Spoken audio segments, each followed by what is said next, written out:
सुनसान गांव की गलियों में हर रोज की तरह सन्नाटा पसरा था। हवा के हल्के झोंकों से पुराने नीम के दरख्त की शाखें सरसराने लगी। उसी दरख्त के नीचे एक पुरानी लकड़ी की चाय की दुकान थी। दुकान का नाम कहीं नहीं लिखा था, बस धुंधले शीशे पर उंगली से बना चाय का निशान था। नोमान, एक दुबला पतला नौजवान, अपनी माँ के लिए दूध का गिलास भरकर चूल्हे पर चाय की केतली चढ़ा चुका था। माथे पर पसीने की बूंदें और आंखों में कई रातों की अधूरी नींद। उसने लकड़ी की बेंचें करीने से लगाईं, जैसे हर सुबह करता था। यह दुकान कभी उसके बाप की पहचान थी। लोग कहते थे, नोमान के अब्बा की चाय में जादू था। लेकिन अब वही दुकान नोमान की जिम्मेदारियों का बोझ उठाए खड़ी थी। एक दिन सुबह सुबह जब वह चाय का थर्मस लेकर बाजार जा रहा था, खेतों के बीच पगडंडी पर उसका पाँव किसी चीज से टकराया। उसने झुककर देखा, एक पुराना लकड़ी का डिब्बा पड़ा था। उस पर अजीब अजीब नक्काशी थी, जैसे किसी पुराने जमाने की निशानी हो। यह यहाँ कैसे? उसने डिब्बा उठाकर अपनी थैली में रख लिया।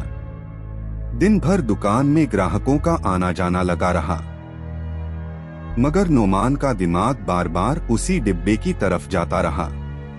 शाम को जब वह घर लौटा और थैली खोली तो डिब्बा गायब था। कहीं रास्ते में गिर गया होगा, उसने खुद को तसल्ली दी।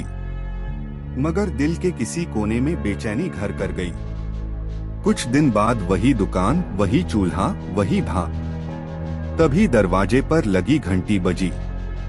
नोमान ने बेदिली से सिर उठाया और अगले ही पल जैसे वक्त थम गया। सामने एक लड़की खड़ी थी, सफेद सलवार कमीज, चमकता हुआ दुपट्टा और चेहरे पर सुबह के पहले नूर जैसी मासूमियत। सुनिए, क्या मुझे चाय मिल सकती है? उसकी आवाज में नरमी थी। नोमान का दिल जोर जोर से धड़कने लगा। जी जी, अभी लाता हूँ बीबी, उसने कांपती आवाज में कहा। लड़की ने बेंच पर बैठकर चाय पी। जाते जाते नरम मुस्कान दी। चाय बहुत अच्छी थी, शुक्रिया। वह धीरे धीरे गली में गुम हो गई। यह मुलाकात छोटी थी, मगर नोमान के दिल पर एक गहरा निशान छोड़ गई। कुछ ही दिनों में उनकी दूसरी मुलाकात हुई। मरियम उसी पगडंडी के किनारे खड़ी थी, आंखों से आंसू बह रहे थे। क्या हुआ? आप रो क्यों रही हैं? नोमान ने पूछा। मेरा कोई नहीं, घर से निकाल दिया गया। मैं कहाँ जाऊं? मरियम की आवाज कांप रही थी। मेरे घर चलिए, मेरी माँ के साथ कुछ दिन रुक जाइए। नोमान उसे अपने छोटे से घर ले आया। माँ ने उसे बेटी की तरह गले लगाया। जिसका कोई नहीं होता, उसका अल्लाह होता है। मरियम ने आंसू पोंछे और पहली बार सुकून से मुस्कुराई। मरियम की मौजूदगी से घर में रौनक लौट आई। माँ की तबीयत बेहतर होने लगी। नोमान के लिए मरियम अब सिर्फ मेहमान नहीं, दिल का हिस्सा बन गई थी। मगर एक रात नोमान की दुकान में वही पुराना लकड़ी का डिब्बा फिर से दिखाई दिया। इस बार उसने हिम्मत करके खोला। अंदर नोटों की गड्डी थी और एक कागज पर लिखा था, तुम्हारी मेहनत और नेकदिली का यह इनाम है। नोमान हैरान था। पैसे कहाँ से आए? कौन दे रहा है? मरियम के चेहरे पर हर बार एक रहस्यमय मुस्कान रहती, जैसे वह कुछ जानती हो। नोमान ने मरियम से अपने दिल की बात कह दी। मरियम ने भी उसका खत पढ़कर हामी भर दी। मैं भी तुम्हारे दिल में बस चुकी हूँ।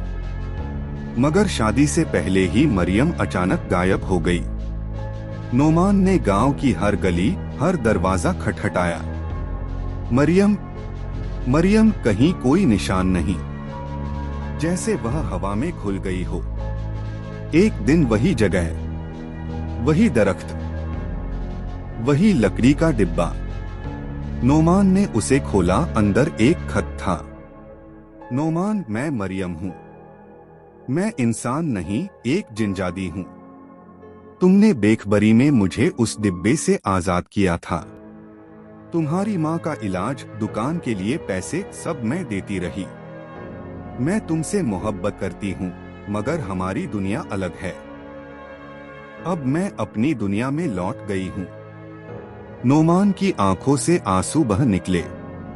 वह दुकान लौटा। काउंटर के नीचे एक आखिरी डिब्बा रखा था।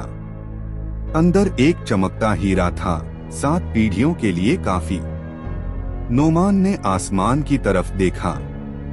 मरियम, अलविदा। वक्त बीता। नोमान ने कारोबार बढ़ाया, माँ को अच्छे इलाज दिलाए। वह शादी करके एक नई जिंदगी जीने लगा। मगर रात के सन्नाटे में जब वह चाय की केतली पर भाप उठती देखता, उसे मरियम की याद आती। एक जिंजादी जो आई, मोहब्बत दी और फिर हमेशा के लिए चली गई।